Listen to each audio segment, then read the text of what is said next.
It's a beautiful day in the neighbor pool.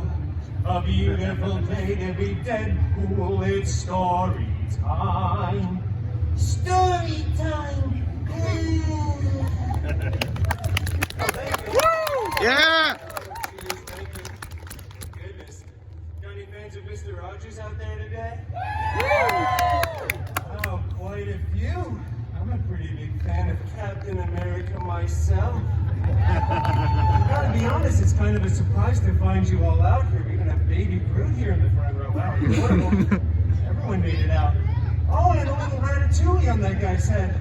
It's a little janky. It's more of a Reddit's fling, if you will, but you know, no matter. Anyway, are you all ready for story time? Yeah! Yeah, you guys like stories? Yeah. What are some of your favorite stories? Go ahead, name some. James and the Giant Peach. Oh wow, I love a good peach, let me tell you. Alright, no other suggestions? Okay. Well, you know, those are good suggestions, but, you know, we're not going to do any of them because this is my show. Yeah, we're going to do what I want to do. Today I've got a tale full of action, romance, and guaranteed to be in strong award consideration at the end of the calendar year. It's Beauty Pool. And roll over, peaceful. Oh, this guy's scared. Don't even run a facial. I like your mustache, by the way. All right, let's get started, shall we? Let me just put on my little 4K reading glasses that I just stole from someone's grandmother in the parking lot. Now I can see all of your shining, shimmering, splendid faces. All right. And that doesn't work. You know, I probably tried that 472 times and it just never works. All right. We have a Disney budget here or anything?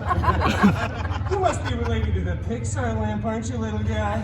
A real national treasure. All right. Look at these adorable pictures, by the way. Look how cute Dogpool is. Well, thank you for wooing. I scribbled these myself.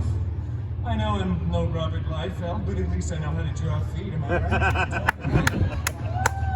Oh, once upon a time. Once upon a time.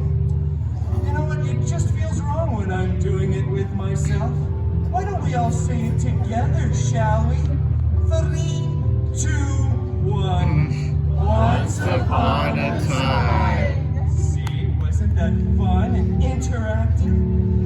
Well, anyway, upon that time, once I was walking along, captivated by one of my favorite books, People Magazine's Sexiest Men Alive of 2010's. Wow, 2010 fans too, huh? There's some avid readers out there. When suddenly I heard the galloping of my father's horse, Philippe. Come on, children, gallop with me now. There you go. Wow, Philippe was severely under the weather today. Probably take him to the vet later. Huh? You see, my father had left home earlier in the day to travel to the fair, but now Philippe was coming back alone. My father no longer in the saddle. Oh, Philippe, I said. Where's Papa? Is he in some kind of trouble? I asked him this like he was some sort of television horse that could understand English and respond in kind, but this is a story grounded in realism, and Philippe is a real horse, so just whinny. I don't really speak whinny, so I just leapt onto his back and guided him to take me to Papa, quickly. And off we galloped. Here we go, thank you audience members for remembering your cue. Oh, we galloped deep into the forest. Oh, we were so deep in that forest. It grew very dark, very scary, very dangerous. Kind of like being stuck in an in-and-out drive-thru. This guy knows what I'm talking about. Suddenly, we came to a clearing where we saw an enchanted mansion rising out of the mist. It was Professor Xavier's school for gifted youngsters. I dismounted Philippe and sent him on his little merry way, for I knew who lived here. It was the hideous, I mentioned Harry. Yeah!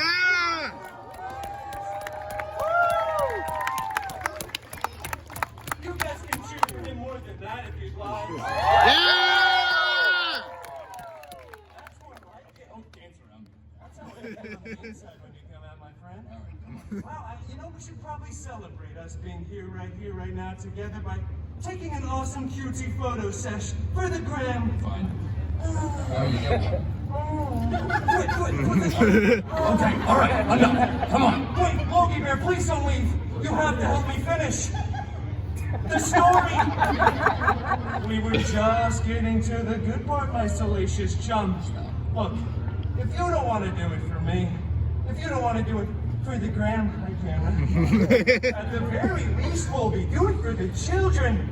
Come on, kids, show Wolvie your saddest pouting faces until he agrees. Even baby Groot is crying in the front row. All right. All right, fine.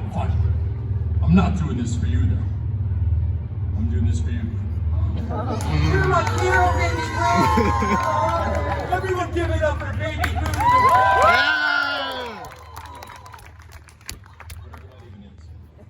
So adorable. I'll just sit down. Where else am I supposed to sit? Just stand there. Fine, I'll just stand here like some weirdo NPC, I guess. Okay. I don't know what that is. All right. So, Belle. It's actually Beauty Pool, that's me. I'm not saying that. Come on, baby Groot, start crying again. No, don't. The tiny tree cry. Okay, all right. Beauty Pool does a little breaking and entering and meets a bunch of weirdos who are furniture and also dishes. All right, well, let's not forget about the cutlery and the napkins. There's a whole dance number and everything. PR Then the real hero shows up, the Beast. The Wolver Beast. Come on, Logie, my chum. You gotta keep within the rules of parody here. Okay, anyway, Pool Boy over here makes a mess of things as usual. Then it's up to Wolverine to save the day. Blah, blah, blah. Slice up some bad guys while Beauty Queen over here stands in the corner making a bunch of stupid jokes with outdated culture references. How dare you! My cultural references are timeless and everlasting, ever-flowing, like Splash Mountain. Oh, what happened to Splash Mountain? It's giving me so sad I have a little frog in my throat. Just kidding, everyone. Everyone come to Tiana's Bayou Adventure, opening this Friday, November 15th.